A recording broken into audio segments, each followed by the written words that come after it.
Merci Monsieur le maire, cher Pascal Blache. Merci Madame la ministre, très chère Aurore Berger, de vos chaleureux messages auxquels je suis très sensible. Madame la sous-préfète, merci à toutes les personnes présentes, alors en vos titres, grades et qualités, ministres, parlementaires, maires et autres élus, responsables d'associations, en particulier, bien sûr, les administratrices présentes et passées de Regard de Femmes, tous les représentants du monde juridique, vous êtes très nombreux aujourd'hui, les partenaires financiers, indispensables, les médias et bien évidemment ma famille. La plus jeune, Emma, n'est pas là, mais son cousin Mathieu, féministe au masculin, représente la jeune génération. Merci à vous, toutes et tous, chers amis qui me faites l'honneur et le plaisir d'être à mes côtés en ce jour où la République m'élève au rang d'officière de la Légion d'honneur et reconnaît donc la militante féministe, laïque, universaliste et abolitionniste, et l'importance justement de tous ces combats menés ici et dans le monde. Lors de ma remise des insignes de chevalière par Fadela Amara en 2009, je m'étais inscrite, sans fausse pudeur, mais proportion gardée et respect gardé, comme héritière de mes maîtres et maîtresses avancées, de Louise Labbé, la lyonnaise, jusqu'à Simone Veil, Simone de Beauvoir, puis Simone Veil, sans oublier les féministes au masculin, c'est l'expression de Benoît de Groot que j'aime beaucoup, et évidemment Condorcet, et puis aussi John Stuart Mill, dont les maximes sont dans tous les textes de Regard de Femmes. Et puis Yvette Roudy, qui m'a tant appris, notamment par rapport à la ligne directrice de mes actions, c'est elle qui me guide chaque fois pour ne pas me tromper, n'est-ce pas Annie, hein, voilà.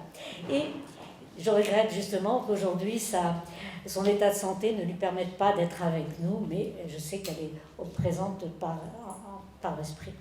Lors de cette fameuse remise, j'avais cité les pionnières. Alors la première, Angélique Duchemin, première femme distinguée et décorée de la Légion d'honneur par le prince-président Napoléon en 1851.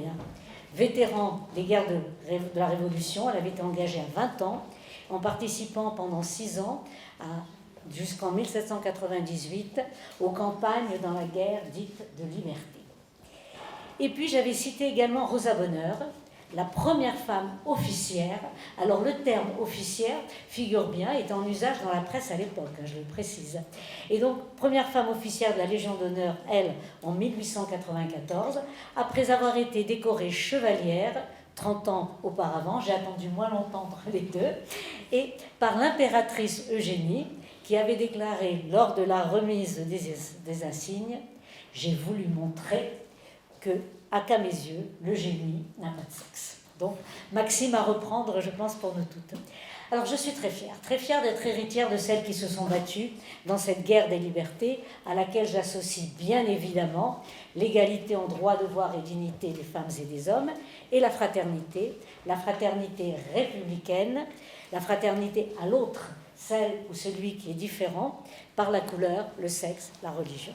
Héritière également, bien sûr, de celles qui refusent la machocratie, ce machisme d'atmosphère, pour reprendre l'expression de Gilles Kepel, et l'enfermement des femmes.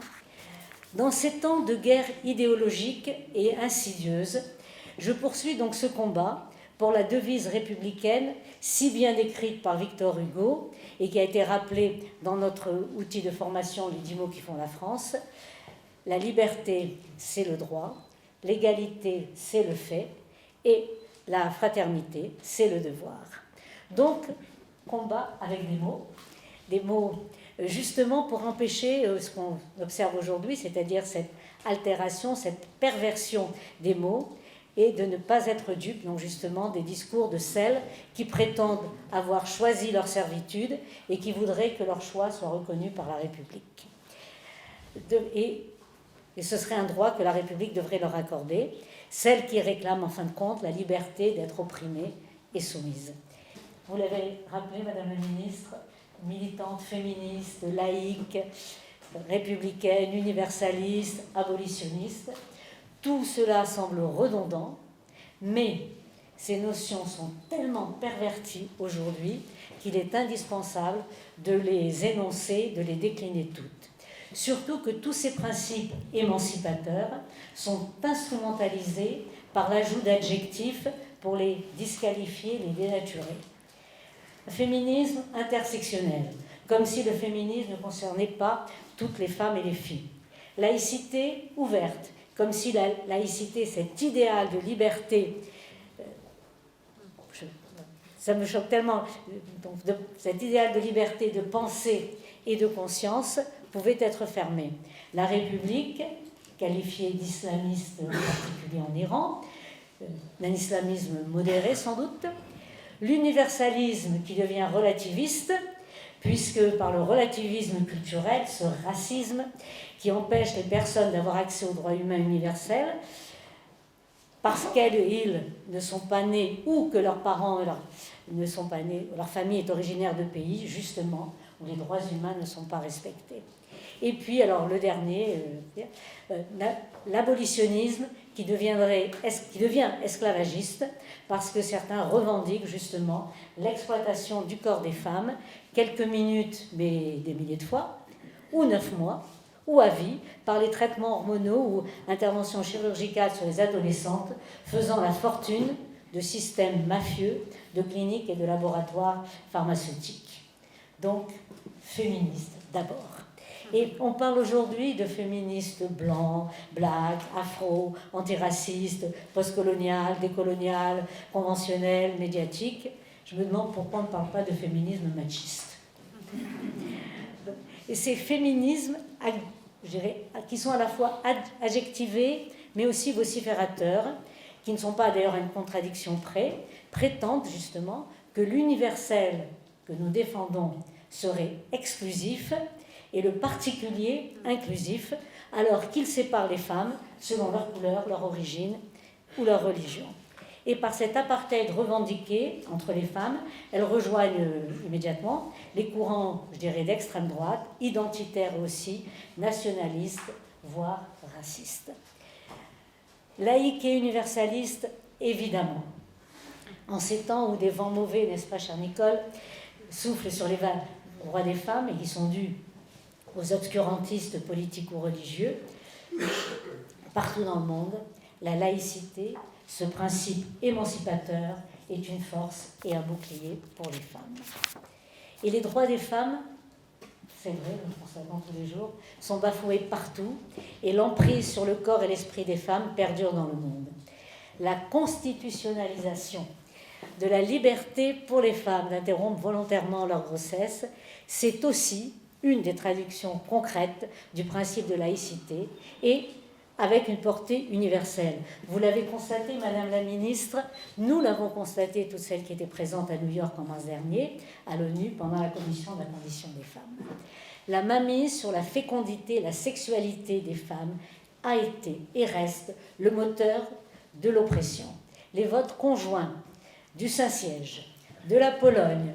Alors je vois qu'il y en a qui sourient parce qu'elles sont aussi à New York et elles entendent, quand on entend le Saint-Siège parler des droits des femmes, ça choque un peu. Bon, bref, passons. Du Saint-Siège, de la Pologne, des fondamentalistes protestants américains et des États musulmans dans les conférences internationales contre l'accès aux droits des femmes à disposer de leur corps en sont la preuve.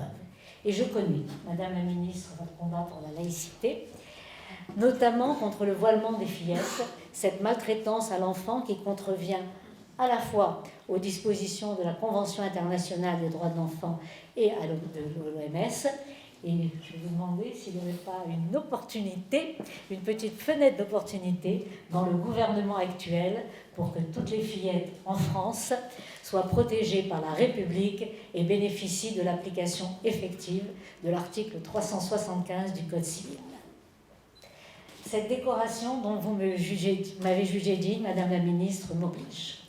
Depuis plus d'un quart de siècle, je consacre mon temps et mon énergie aux droits des femmes et des filles.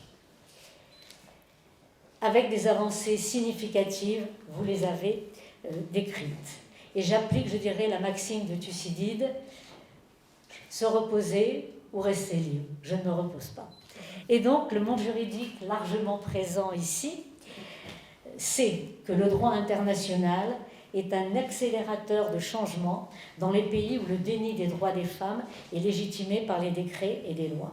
Et en ma qualité de féministe, laïque et universaliste, je ne peux pas me taire sur la situation infra-humaine dans laquelle se trouvent les femmes afghanes, les interdits imposés aux Iraniennes, la première mesure prise par les islamistes au pouvoir en Syrie, consistant en l'interdiction de la magistrature en femmes, imitant en cela l'Iran. Et ce système de ségrégation absolue des sexes s'applique de manière identique à l'apartheid racial. C'est pourquoi Regard de Femmes organise le 12 mars à l'ONU New York donc un atelier apartheid fondé sur le sexe, crime contre l'humanité, consacré justement à l'élargissement de la convention sur le crime d'apartheid à celui fondé sur le sexe. La Ligue du droit international des femmes nous accompagne et bien sûr Nicole Amin sera présente à nos côtés. Il y aura aussi Madame Chiri Ebadi que nous avons reçue avec la n'est-ce pas, Monsieur le procureur, que nous avons fait recevoir au Palais de Justice lorsqu'elle était venue à Lyon en 2005. Donc, Regard de Femmes, comme vous l'avez dit, va poursuivra également ses actions pour la parité politique, levier transformateur des politiques publiques, vous l'avez rappelé, et pour inciter les femmes à être élues, à se sentir légitimes et crédibles, à être visibles en France et dans l'espace francophone. Depuis plus de 25 ans, comme toutes les associations partenaires ici présentes, nous demandons aux États et au gouvernement de passer à l'acte, de ne pas se contenter de promesses. Nous nous appuyons sur les statistiques sexuées afin de rendre visibles les différences d'accès aux droits humains universels entre les femmes et les hommes. C'est une base solide et factuelle pour nos combats passés à venir et pour que l'égale représentation des femmes et des hommes dans tous les systèmes et espaces de prise de décision ne soit pas seulement un objectif, un vœu pieux, mais une réalité.